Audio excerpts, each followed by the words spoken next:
हाँ मेरा मिश्रा गोर लगे छी मिथिला। तो आइ हम बना रहल छी मटर के गोदला। ई गोदला तीमन तो अपन मिथिला के प्रसिद्ध व्यंजन छी, घर घर में बनैया। तो चलू देखियो हम कोना के बनबै छी।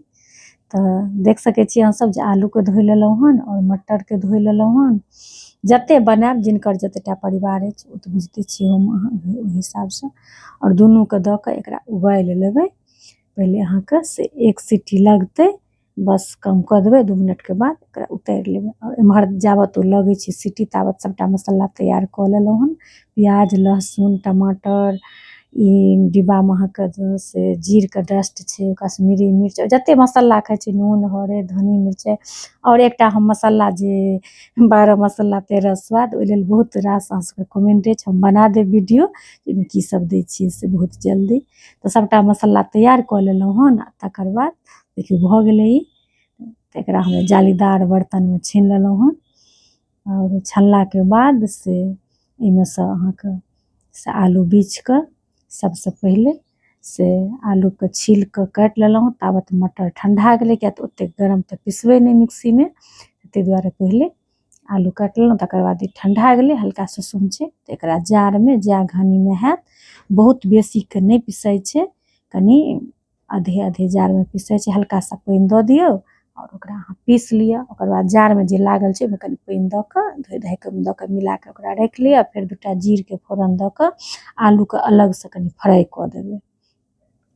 तऽ देख सकै छी अहाँ सब जे ओकरा फ्राइ कऽ कऽ निकालि लेलहुँ। फेर बढ़िआँ जकाँ फोरन दऽ देलियै, तेल जीर तेजपत्ता सुखायल मिरचाइ सबकिछुके बढ़िआँ जेना फोरन दऽ कऽ आ सबसँ पहिले लहसुनके पेस्ट दऽ देलियै, किएकि लहसुन जहन जरि जाइ छै ने तऽ ओकर एकटा बहुत नीक फ्लेवर होइ छै। तखन ओहिमे प्याज देलियै हँ। प्याज तऽ कनि समय लगै छै भुजैमे, लेकिन ओकरा भुजैत भुजैत जखन प्याज लाल भऽ गेलैए, देख सकै छी भूरा रङ्ग, तखन जे सबटा मसल्ला घोरने छलियै ओकरा घोरि दै छियै। तऽ भुजैमे कनि समय लगै छै तऽ ओकर स्वाद बहुत निखरि कऽ अबै छै। अगर अहाँसब घोरि कऽ नहि दैत हेबै तऽ दऽ कऽ देखबै बहुत अन्तर होइ छै। तऽ हम एनाहि कऽ दै छी। तकर बाद मसल्ला 2 मिनट चलेलाके बाद ओहिमे टमाटर दऽ देलियै, टमाटरोके बढ़िआँसँ भुजबै। फेर टमाटर दऽ देलियै हँ। एम्हर आलू फ्राइ कऽ कऽ राखि लेने छियै, एकरो बढ़िआँसँ भुजि कऽ ओकर बाद कनि कश्मीरी मिर्च रङ्ग दुआरे, ओना नहियो रहत तऽ कोनो बात नहि, बस कनि कलर नीक भऽ जाइ छै, दऽ देलियै हँ। जहन मसल्ला भुजा गेलै तखन जे ओ मटर पीस कऽ रखने छलियै से एहिमे कऽ दऽ देलियै मसल्लामे और से मसल्ला सङ्गे से एकरा भुजि देबै। मतलब 90% मसल्ला भुजा गेल छलै, 10% बाकी छलै, तऽ एहि सङ्गे दऽ कऽ भुजि देबै जे हरियरी अहाँके चलि जेतै। भुजलाके बाद ओ कनि धोइ धाइ कऽ दऽ देने छलियै पानि, तऽ ई कनि अहाँके ढीला देखाइ छलै।